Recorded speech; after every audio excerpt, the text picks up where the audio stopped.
The call that shattered glass towers. The room smelled of money, polish, and power. Long glass windows framed the skyline, the city glittering below like a field of diamonds. Inside, a dozen men and women sat in tailored suits, their eyes fixed on the man at the head of the mahogany table. His name was Alexander Cole, and when he spoke, whole markets trembled. He was 45, tall, broad-shouldered, with silver hair that gave him a regal edge. A pen rested between his fingers, poised above the final signature on a billion-dollar merger. One stroke of ink, and an empire would double overnight. His chief counsel leaned forward. "Mr. Cole, everything is in place. We only need your approval." Alexander's gaze flicked over the rows of figures, the printed pages spread neatly in front of him, numbers, projections, guarantees. He had built his fortune on decisions like this, cold, calculated, without hesitation. No distractions, no second thoughts, but just as his hand moved, a sound pierced the boardroom. A ringtone. At first, he thought it wasn't his. No one dared interrupt Alexander Cole in a meeting, but when the phone buzzed again, screen glowing against the polished table, every eye in the room turned toward him. An unfamiliar number. He frowned. He never answered unknown calls. His time was too valuable, his world too controlled for chance interruptions. Yet something, an instinct, a whisper in the back of his mind made him pick it up. "Hello?" What came next shattered everything. "Please," a trembling voice whimpered. "There's so much blood. My mama won't wake up." The voice was high-pitched, frightened, a child. Alexander blinked. For a second, he wasn't in the boardroom anymore. He wasn't staring at polished contracts and eager executives. He was somewhere else entirely, pulled backward years into the past, to a night when his world had collapsed in a single phone call. He forced his throat to work. "Who is this?" The child sniffled. My name is Naomi. I'm 7. Mama fell. She's bleeding and she won't open her eyes. People keep walking, but nobody helps." Her words cracked, fragile, like glass splintering. "Please, mister. I called the wrong number, but you answered." "Don't hang up." The boardroom had gone silent. The executives shifted uncomfortably, glancing at each other, waiting for Alexander to dismiss the interruption. But he didn't. His hand shook. Years ago, he had been in another meeting just like this, when his wife had been driving their daughter to school. A drunk driver swerved, headlights flashed, and by the time Alexander arrived at the hospital, both lives were already gone. He had told himself he would come later, after finishing his business. But later had been too late. Always too late. Now this voice, this child's desperate whisper, pierced straight through the fortress he had built around his heart. "Mister?" The girl whimpered again. "Are you still there?" He stood abruptly. The legs of his chair screeched against the floor. His executives froze, startled. "Meeting adjourned," Alexander snapped, his voice iron. "But sir," the counsel stammered. I said adjourned." His tone was final, cutting. Without another glance, he strode from the room, clutching the phone tight. His chest hammered as though trying to break free. "Naomi," he said firmly, his voice softer now. "Listen to me. I need you to stay calm. Can you tell me where you are?" Through broken sobs, she stammered out an intersection. Alexander knew it instantly. A run-down part of the city. Small storefronts, cracked sidewalks, places he had long since erased from his maps of relevance. A place where his glass towers had never cast their shadows. "Stay with your mama," he ordered. "Don't hang up." "I'm coming." He shoved through the hallway, ignoring the startled greetings of his staff. The elevator doors closed, trapping him in silence. For the first time in years, Alexander's mask slipped. His reflection in the steel walls looked older, haunted. He whispered, almost to himself, but also to the girl on the other end. "This time, I won't be late." The lobby blurred as he stormed through, the security guards rising in surprise. Outside, the city was alive. Horns blaring, neon flashing, strangers rushing, indifferent, always indifferent. His black Mercedes waited at the curb. He yanked open the door, slid behind the wheel, and gunned the engine. The car leapt forward, tires screeching. "Talk to me, Naomi," he said into the phone. "What's happening now?" Her sobs filled the car. "Mama's cold. Her eyes won't open. There's blood on the ground. I don't know what to do." Alexander's grip tightened on the steering wheel. The memory of his daughter's voice, whispering across years, overlapped with Naomi's. His wife's hand shielding their child. Headlights. Screams. Too late. Always too late. Not this time. He sped through the streets, skyscrapers fading into smaller buildings, polished marble giving way to graffiti and rusted fences. Each turn, each block brought him closer, and then he saw them. A small figure crouched on the sidewalk, clutching a phone in one hand and a limp arm in the other. Blood spread darkly across the pavement. The little girl's braids were messy, her cheeks streaked with tears. Her eyes lifted as his car screeched to a halt. "You came," she whispered. Alexander crossed the distance in strides, dropping to his knees beside her. The smell of iron filled his lungs. The woman, Naomi's mother, was barely breathing. Her chest rose faintly, shallow, fragile. Blood matted her hair, staining her clothes. For a heartbeat, Alexander froze. The past crashed into him, threatening to crush him under its weight.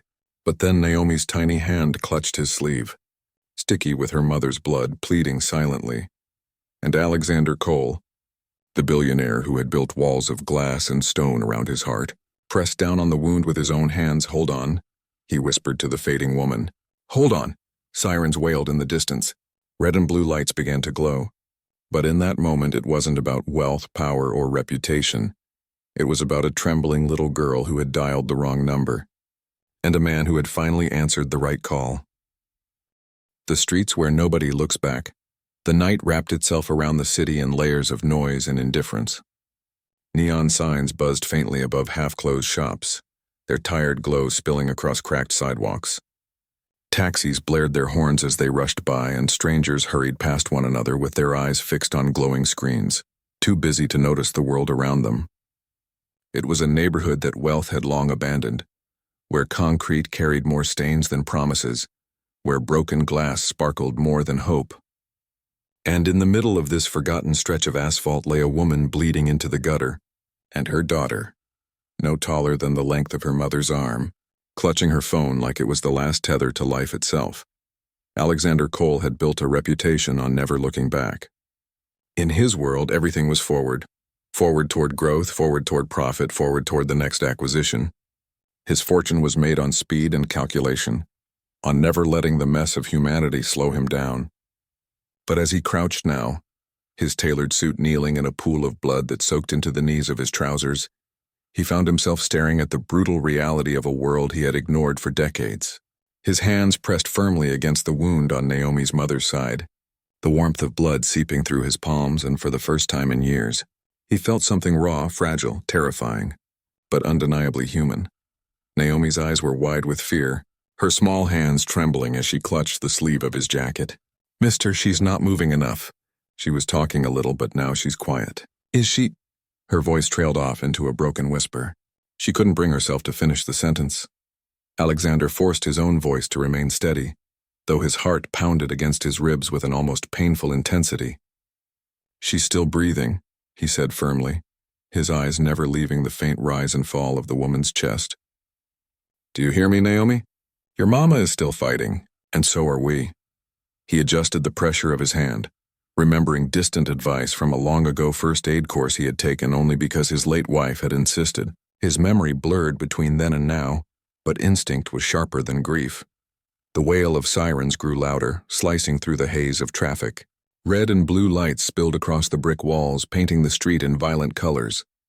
Naomi turned her head toward the flashing lights, her grip on Alexander's arm tightening. She had been alone for what felt like forever, and now strangers in uniforms were rushing forward, their voices clipped and urgent. "Step back, sir," one paramedic barked as they descended on the scene, carrying bags and equipment. But Naomi clung harder, her face tilted upward toward Alexander with a silent plea. For a brief moment he hesitated. He wanted to stay, to keep pressing down, to prove to this trembling child that he was not going to vanish like everyone else had. "She's family," Alexander said suddenly, his tone brooking no argument. The word surprised even him. He was not related to this woman or her daughter. Hours ago he had not even known they existed. But the moment Naomi had dialed his number and whispered through her sobs, something inside him had shifted, snapping loose from the stone that grief had hardened around his chest. Family wasn't always blood. It was sometimes the refusal to turn away when someone needed you most. The paramedics exchanged glances but did not argue. They slid a stretcher onto the pavement, voices overlapping as they worked with swift efficiency. Bandages wrapped around wounds, IV lines slipped into fragile veins. Oxygen flowed through a mask pressed over the woman's face. Alexander stepped back only enough to give them space. But his presence remained, tall and immovable, like a shield beside Naomi. The little girl pressed herself against him as though afraid the night would swallow her whole if she let go. Her braids were messy, her cheeks streaked with dried tears, and her small chest heaved with each sharp breath. She did not look like a child anymore. She looked like a soldier too young to fight, standing alone in a battlefield no one else had cared to enter.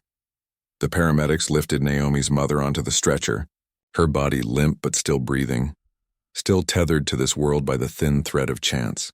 "We need to move her now," one of them said, glancing at Alexander. "Are you coming?" Naomi's hand clutched his tighter, her small fingers digging into his skin. She didn't say a word, but her eyes, dark, shining with terror, asked the only question that mattered. "Will you leave me too?" Alexander didn't pause. "Yes," he said firmly. "I'm coming." The back doors of the ambulance swung open, revealing the harsh fluorescent light inside. The paramedics climbed in, securing Naomi's mother, their voices a chorus of commands and responses. Naomi clambered up after them.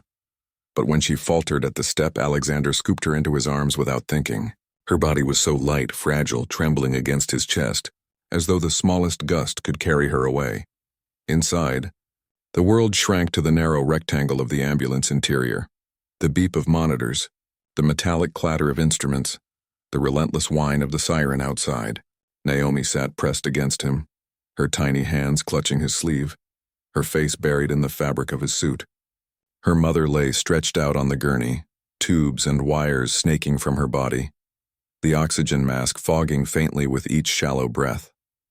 For a moment, Alexander felt as though time itself had folded. Years earlier, he had sat in another sterile space, staring at 2 hospital beds covered with white sheets. Back then, there had been no sirens, no second chances, no trembling little hand clutching him as though he were salvation. Back then he had been too late. But not tonight. He leaned down slightly, his voice low and steady as he spoke to Naomi. "She's alive. Do you hear me? Your mama is still with us, and we're going to fight for her." Naomi nodded, though tears continued to slip silently down her cheeks. She didn't answer with words. Instead, she pressed her face deeper against his arm, as though sealing herself against the fear with the certainty of his presence. The ambulance sped through intersections, weaving between cars, carving a path through the indifferent city. Inside, Alexander Cole, once a man defined by money, meetings, and mergers, found himself redefining everything he thought mattered. He was not a billionaire in that moment. He was not a titan of industry or a name whispered with reverence on trading floors. He was a man who had been given a second chance not to fail a child's desperate plea. And for the first time in decades, he felt the cold walls around his soul begin to crack. A stranger at the hospital. The ambulance burst into the hospital's emergency bay, its sirens dying into an eerie silence that hung heavy in the air. The back doors slammed open, and paramedics rushed out with Naomi's mother strapped tightly onto the stretcher. Fluorescent lights from the hospital corridor spilled into the darkness, washing the scene in stark white. Nurses shouted instructions, rolling carts rattled across the polished floors, and the smell of antiseptic struck sharp and cold, replacing the iron tang of blood. Alexander stepped out, his arm wrapped securely around Naomi, who clung to him like he was the last anchor in a world spinning out of control. She was silent now, her small face pressed into his chest, her tears soaking into the expensive fabric of his shirt. For years, Alexander had walked into hospitals only as a benefactor, the kind of man whose donations bought new wings, whose name was engraved on plaques near waiting rooms. He was greeted with handshakes and polite smiles, led through polished hallways where his presence was a photo opportunity. But tonight, no one cared who he was.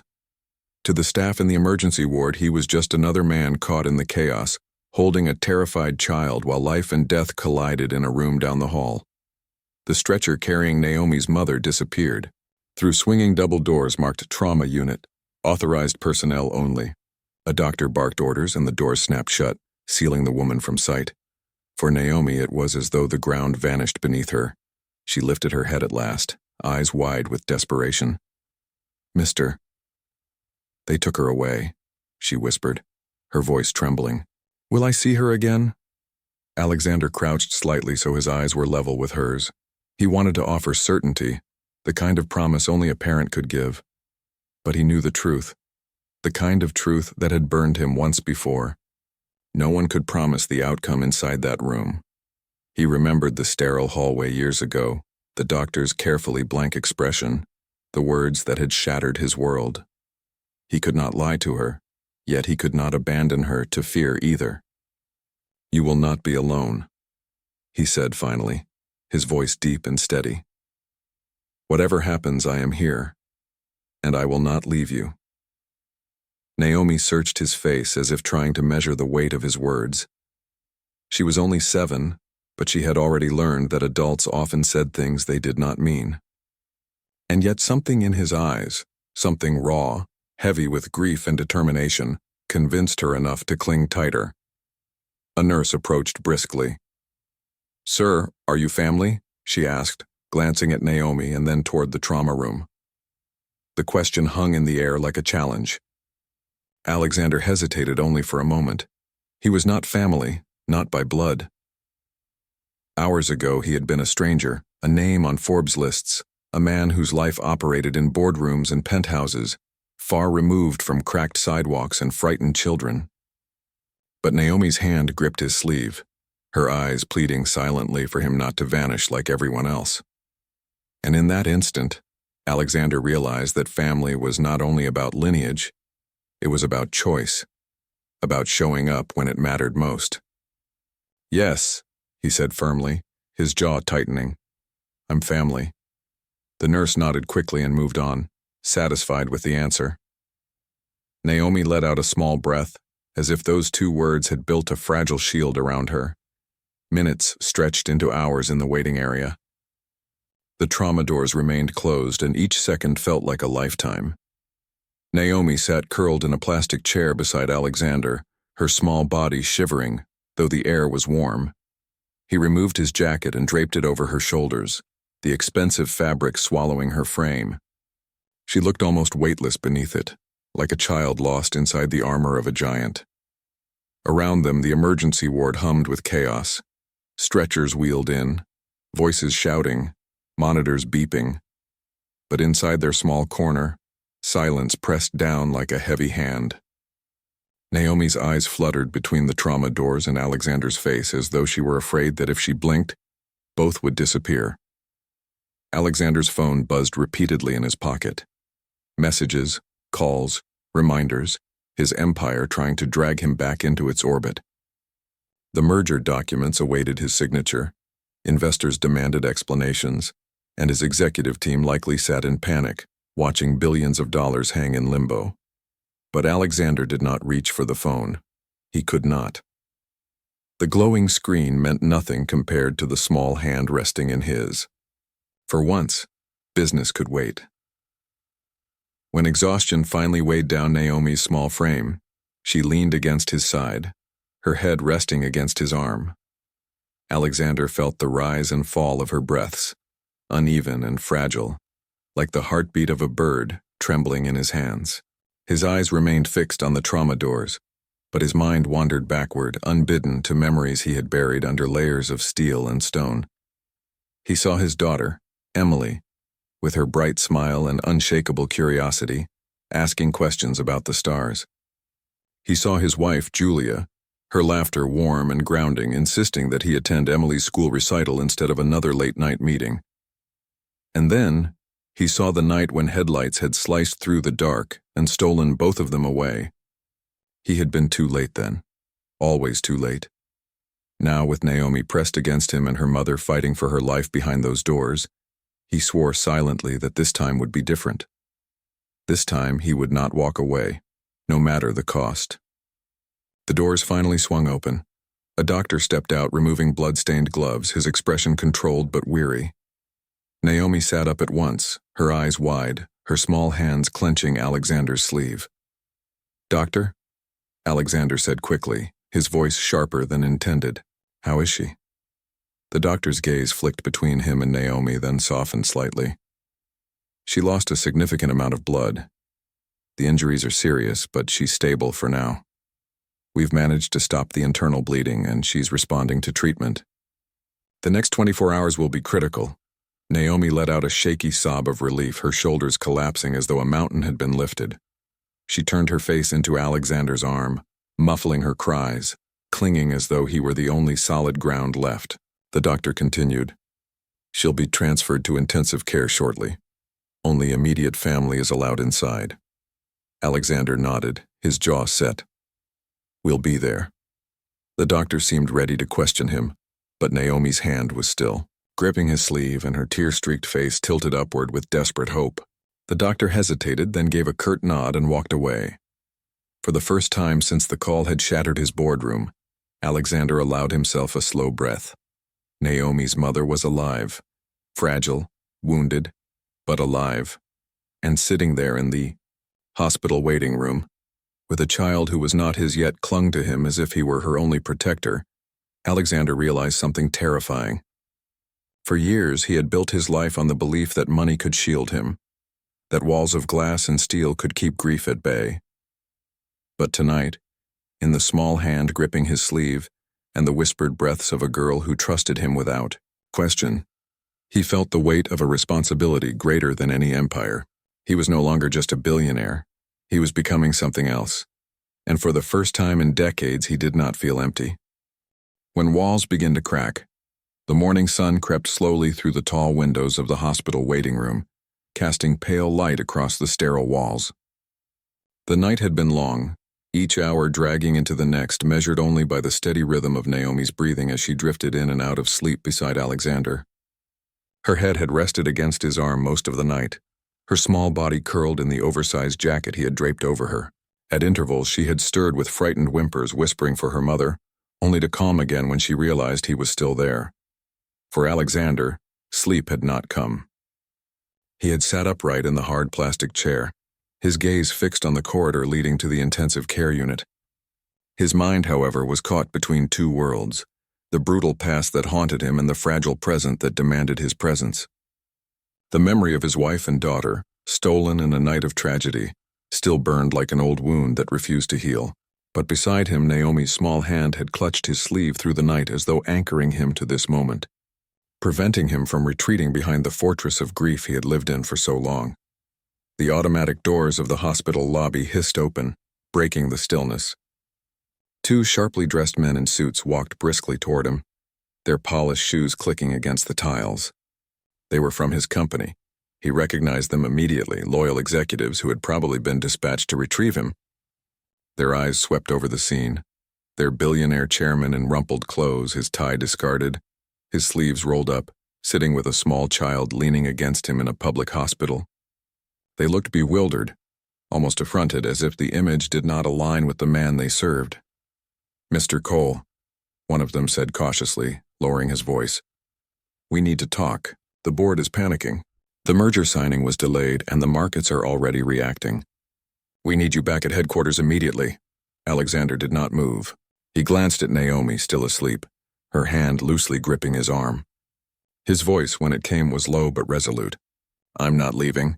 The executives exchanged sharp looks. "Sir, with all due respect, billions are at stake. The entire future of the company depends on this deal. Investors are already asking questions. We cannot afford this distraction." Alexander turned his gaze on them, and for a moment they saw not the exhausted man in a hospital chair, but the steel edge of the leader who had built an empire. "A child's life is not a distraction," he said evenly. "If the company cannot stand one day without me, then perhaps it is weaker than I thought," the men faltered, unused to such defiance from him, then retreated slightly, murmuring about arranging press statements and buying time. But Alexander no longer cared. For decades, every decision he had made had been calculated for profit and power, yet none of it had filled the emptiness left by the two faces he could never see again. And now, for the first time, he had found something that did not appear in any spreadsheet. A reason to stay. Not for money, but for meaning. When Naomi stirred awake, her eyes fluttering open, she blinked at the sterile room, confusion settling over her small face before she remembered where she was. She sat up quickly, panic flashing in her eyes. "Mama?" she whispered. Alexander leaned close, his voice gentle. She's still resting in the ICU. The doctors are taking care of her. She's safe for now. Naomi's shoulders sagged with relief, though her little face still carried the weight of worry no child should ever bear. She hugged his jacket tighter around her and looked up at him. Thank you for staying, mister. Most people, they don't stay. They just walk away. The word struck him like a blade. For years he had been that person, the one who walked away, who turned to business instead of family, who let time slip through his fingers until it was too late. And now this small girl was thanking him simply for not leaving her alone in the dark. I told you, he said quietly. You're not alone anymore. As the hours stretched, Alexander moved between waiting with Naomi and checking in with the nurses about her mother's condition. Each visit to the ICU filled him with a mixture of dread and determination. Angela Williams, Naomi's mother, lay pale and fragile among tubes and monitors, her face barely recognizable beneath bandages. Yet there was strength in the steady rhythm of her breathing, a quiet defiance that mirrored her daughter's resilience. During one such visit, a social worker approached him, clipboard in hand, her expression kind but probing. Mr. Cole, we'll need to discuss guardianship arrangements if Angela's condition doesn't improve quickly. Does Naomi have other family nearby? Alexander hesitated. He knew nothing of their lives beyond the fragments Naomi had whispered. An aunt who hadn't answered the phone, a neighborhood where strangers looked away. The truth was, this child had no one. And so without hesitation he replied, She's with me. The social worker's eyes narrowed slightly. Are you a relative? I'm what she has, Alexander answered firmly. Naomi's small hand slipped into his as if to confirm it. The social worker studied them for a moment longer, then gave a slow nod, jotting down notes. Later, as night fell once again, Alexander found himself walking through the hospital cafeteria with Naomi. She was too quiet, too still for a child, but when he placed a tray in front of her with soup and bread, her eyes lit with a gratitude far larger than the simple meal deserved. Watching her eat reminded him of dinners long gone, when his daughter had laughed at the table, soup spoon clumsy in her small hand, his wife's smile softening the sharp edges of his ambition. For a fleeting moment it felt as though time had bent, offering him a glimpse of what he had lost, and what he might be given again, if only he dared to reach for it. That night, when Naomi curled into the chair beside him, her head resting once more against his arm, Alexander realized that the walls he had built to keep the world out were beginning to crack. And through those cracks, light was seeping in, not the cold glare of corporate success, but the warm, fragile glow of a child's trust. And for the first time in decades, Alexander Cole wondered if perhaps his true fortune was not the empire waiting for him in glass towers, but the small trembling hand that refused to let go of his. The fight beyond, money by the third day in the hospital, the air around Alexander had changed. The sterile white walls, the sharp smell of disinfectant, and the steady beep of monitors had become his new reality. Naomi's mother, Angela, still lay in intensive care, caught in that fragile space between recovery and collapse, and Naomi never left her side except when the nurses insisted she rest. And yet, in those moments of rest, the child always returned to Alexander, as though his presence alone reassured her that the world had not completely turned its back. But outside those walls, the empire Alexander had built was beginning to crack under the weight of his absence. Reporters had already caught wind of the canceled merger signing, speculating in headlines about instability and scandal. Photographers camped outside the hospital entrance hoping to catch a glimpse of him, though no one could understand why the city's most ruthless billionaire was sitting for days in a public hospital, rather than in his glass headquarters. His phone buzzed incessantly with calls from board members, legal teams, and investors, but he had long since silenced it, letting the world rage without him. Still, the world refused to stay silent. That morning, as Alexander walked Naomi down the corridor toward the cafeteria, a cluster of journalists managed to break through security, their cameras flashing like a storm. Questions erupted around him, voices sharp and hungry. Mr. Cole, is it true the merger is collapsing? Are you personally involved with the woman in intensive care? Who is the child with you? Is this some secret family? Naomi clung to his side, her small body trembling under the sudden onslaught of flashing lights and shouting voices. Alexander's jaw tightened. For years he had faced the press with calculated indifference, using silence as a weapon. But today was different. Today he was not defending a brand, he was shielding a child. He pulled Naomi closer, his arm wrapping protectively around her, and his voice cut through the chaos with cold authority. Back away. His tone was sharp enough to silence the crowd for a moment. You will not harass a child. You will not cross that line.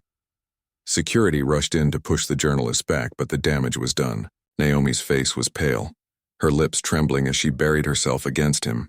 Alexander crouched slightly, his hand firm on her shoulder.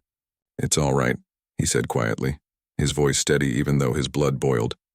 They can shout all they want, but they don't get to touch you. They don't get to hurt you.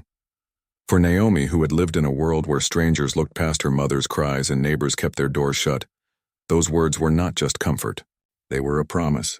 And for Alexander, who had spent years equating strength with wealth, he felt something shift inside him. The realization that true power lay not in boardrooms or markets, but in refusing to abandon those who had no shield. Later that afternoon, the confrontation escalated when his two most senior executives arrived in person. They cut an imposing figure in their tailored suits, their polished shoes echoing through the hospital corridors. They looked out of place in the crowded ward, their presence drawing curious stares from patients and families. When they finally reached Alexander, their expressions carried the weight of controlled fury. Mr. Cole, one of them began, his voice low but urgent. This has gone on long enough. The merger is hanging by a thread. The board is restless. Investors are losing confidence. You cannot afford to remain here. This, he gestured vaguely toward Naomi, is not your responsibility. Alexander straightened slowly, his gaze icy. Not my responsibility? He let the words hang in the air, heavy and dangerous. Do you know what responsibility is?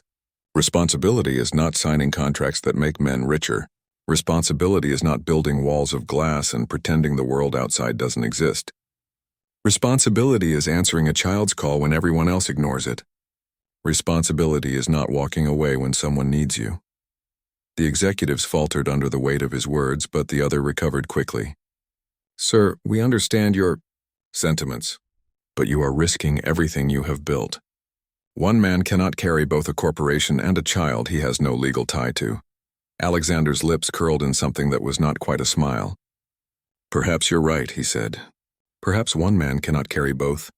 But one man can choose which matters more, and I have made my choice.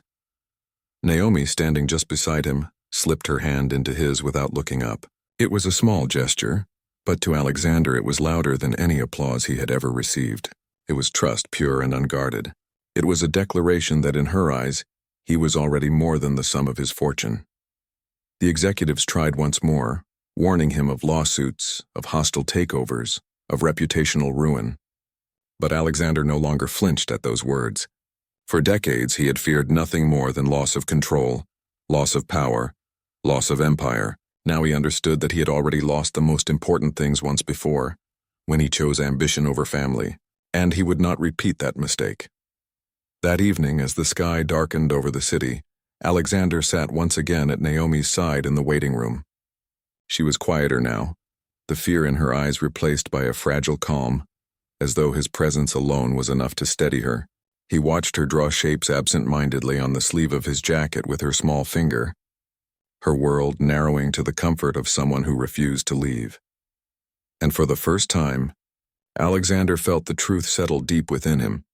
His empire could collapse, his fortune could crumble, his reputation could burn, but none of it mattered compared to the promise he had made to a trembling little girl on the other end of a phone.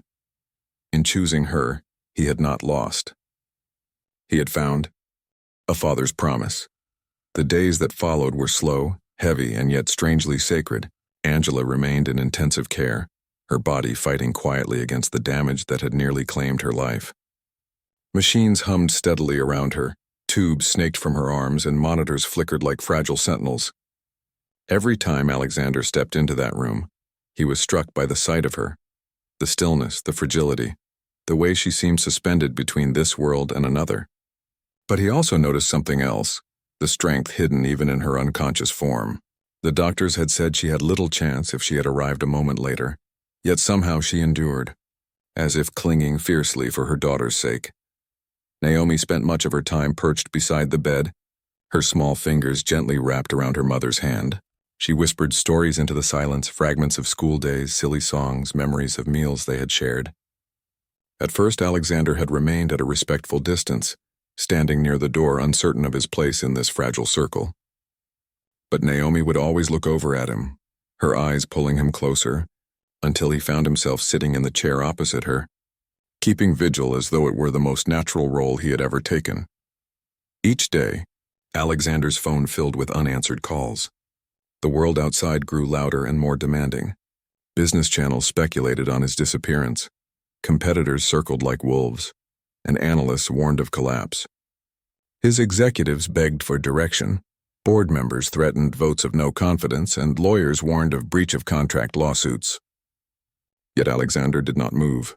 He had learned once, at a terrible cost, that no contract and no fortune were worth more than a single life. This time he was not going to walk away. It was on the 6th morning that the first flicker of change appeared. Angela's fingers twitched faintly beneath Naomi's small hand, and the child gasped, sitting upright. "Mama," she whispered, her voice breaking with hope. The nurse at the bedside hurried forward, checking monitors, leaning close, murmuring encouragement. Slowly, Angela's eyelids fluttered, heavy with the weight of survival, and for the first time in days, her gaze opened to the world. Naomi burst into tears, climbing halfway onto the bed, careful not to disturb the wires. "Mama, you woke up." "I knew you would, I knew it." Her voice cracked with both joy and relief, her small body trembling as she buried her face into her mother's arm. Angela's lips moved, dry and faint. She struggled for words, her eyes unfocused until they settled on the tall figure standing quietly at the other side of the bed. Alexander met her gaze, his hands steady at his sides, though his chest tightened. There was confusion in her eyes. Who was this man, dressed in clothes far too fine for this ward, standing vigil at her bed as if he belonged there? "He stayed," Naomi said quickly, sensing her mother's question. "He didn't leave, Mama. When you fell and the car hit you, when everyone else ran, he came." "He stayed with me." Her small hand reached for Alexander's, pulling him forward as if to present him. "He's family now." Angela's eyes lingered on him, weak but searching. Alexander leaned slightly forward, his voice low, not wanting to overwhelm her. "You don't know me, Angela, but your daughter called me by mistake that night. And I promised her I wouldn't leave her. I meant it then, and I mean it now." Angela's lips parted, but no words came, only the faintest nod as her eyes drifted closed again, exhaustion pulling her back to rest. But for Naomi, that single moment of connection was enough. She looked at Alexander with eyes full of certainty, as though her mother's silent approval had confirmed what she already believed. In the days that followed, Angela's condition improved slowly. She regained consciousness in longer intervals, her strength inching back piece by piece. During those times, Alexander remained nearby, often helping Naomi with small tasks, fetching water, arranging meals, soothing her when she grew frightened. There were moments when Naomi would laugh suddenly, the sound bright and startling in the sterile halls, and Alexander would feel his chest tighten with something he hadn't felt in years: hope. But outside, pressure mounted. His absence from the corporate stage had become the story of the year. Rivals moved aggressively, investors threatened to withdraw, and newspapers painted him as a man unraveling, abandoning an empire for reasons no one understood.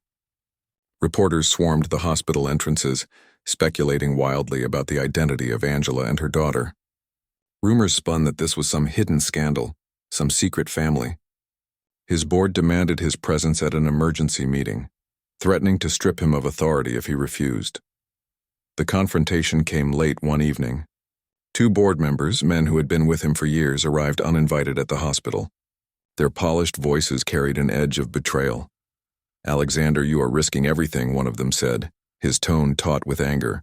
"Do you have any idea what you've cost us already? The merger is on the verge of collapse, stockholders are in revolt, and the company's reputation is in freefall. All because you've decided to sit in a hospital with strangers." Alexander rose slowly from his chair, careful not to wake Naomi, who had dozed off against his side. His voice, when it came, was steady but sharp. "They are not strangers. That little girl needed someone when the world ignored her, and her mother needed a chance to live. If you think I would trade that for another billion-dollar deal, then you never knew me at all." You're throwing away decades of work, the other man snapped. No, Alexander answered, his gaze unwavering. For decades I've thrown away what mattered most. This time I'm not making the same mistake. The board members left in frustrated silence, muttering threats of votes and legal actions. But Alexander no longer cared. Sitting back down, he adjusted the blanket around Naomi, watching her chest rise and fall in sleep.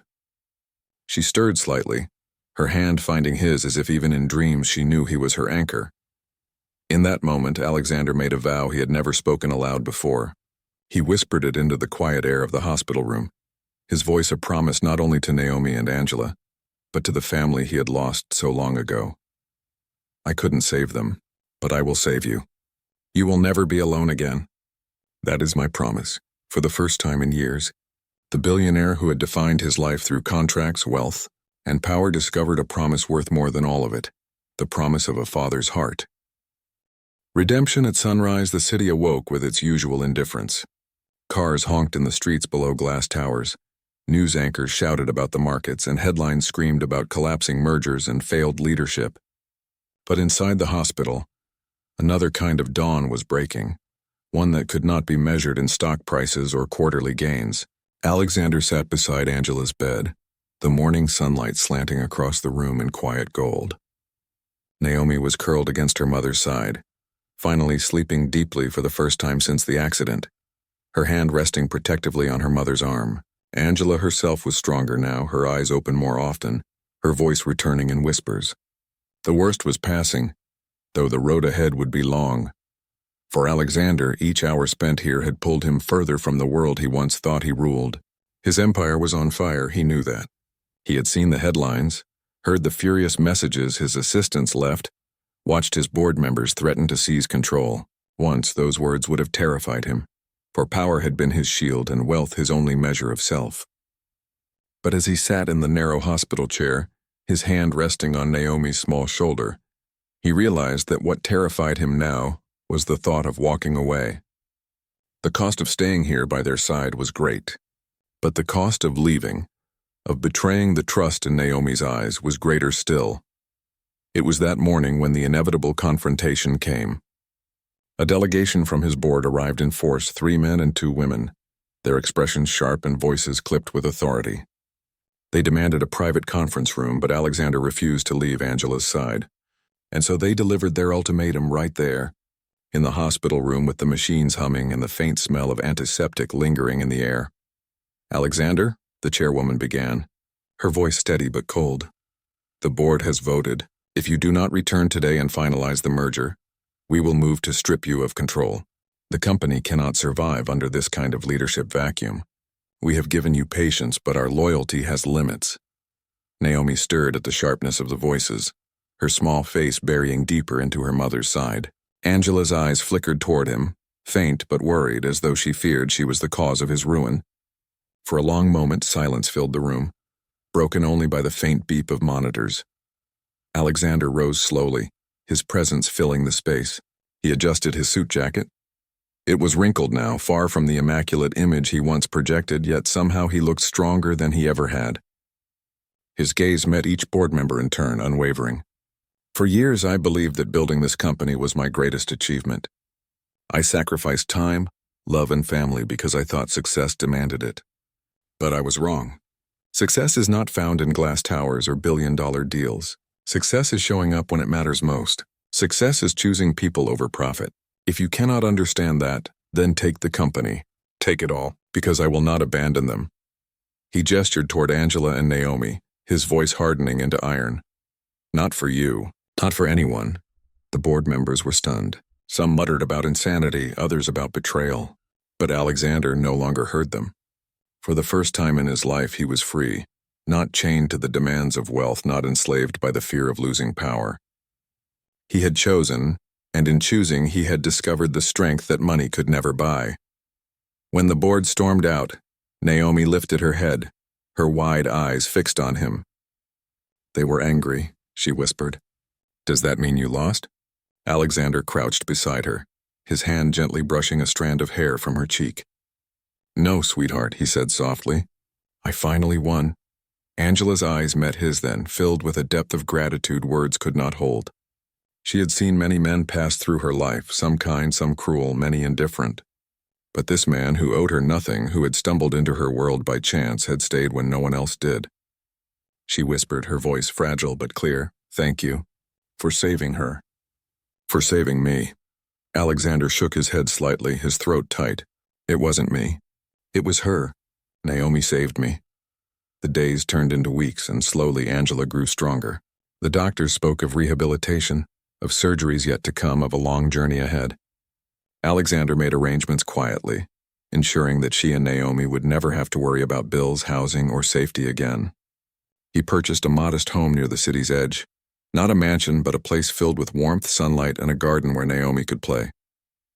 He visited every day, helping Angela when she was too weak, teaching Naomi small lessons about resilience, sharing stories from his own past that he had buried in silence for years. Naomi began to laugh again. It was the kind of laughter that cracked the air open, bright and unrestrained, the sound of a child rediscovering safety. Sometimes Alexander would close his eyes when he heard it, letting the sound wash through him like a balm, imagining his daughter Emily's laughter in its echoes. But instead of pain, he now felt peace. The newspapers eventually shifted their headlines. They spoke of the collapse of a great empire, the fall of a titan, the scandal of a billionaire who had vanished into obscurity. Yet for Alexander, who stood watching Naomi race through the small garden, her braids flying behind her as she called for her mother, none of it mattered. He had been a man with everything but nothing. Now he was a man with less, but somehow with more than he had ever dreamed. One evening, as the sun dipped low and painted the sky in hues of fire and gold, Naomi climbed onto the porch step where Alexander sat. She leaned against him, her small hand slipping into his. She looked up with eyes far too wise for her age and whispered the same words she had spoken that night on the pavement. Words that had shattered and remade him all at once. "You came." Alexander's throat tightened. He wrapped his arm around her, pulling her close.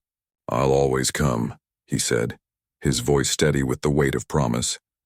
And as the sun set, Alexander Cole, the man who had once measured life in profits and losses, finally understood that redemption did not come in boardrooms or bank accounts. It came in the fragile trust of a child, in the second chance to love, in the courage to choose humanity over empire. It came in the sunrise of a new family, born not of blood, but of choice.